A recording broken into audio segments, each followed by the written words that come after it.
Yeah, the basis or the premise for our discussion today is based on the CASEL model. And the CASEL model is built on 5 major principles. The CASEL model, or CASEL, simply stands for Collaborative Academic Social Emotional Learning. That's CASEL. So this is the model for which we will be looking at our discussion that we will be discussing about well-being.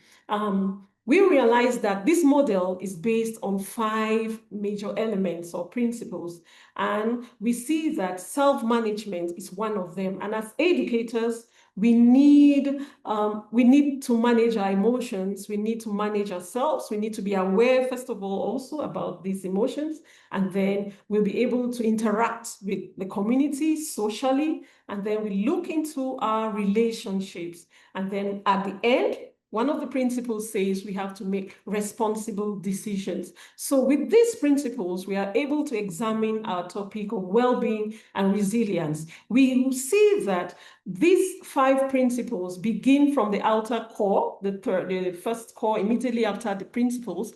We'll find that we have, as educators, a role to play in the classroom with the curriculum, and we'll give out instruction. And then we'll move out into the main school stream where we'll interact with school practices and policies. And then the community. The teacher has a role to play even with the community. So we will need how to manage our emotions. We need these principles to help us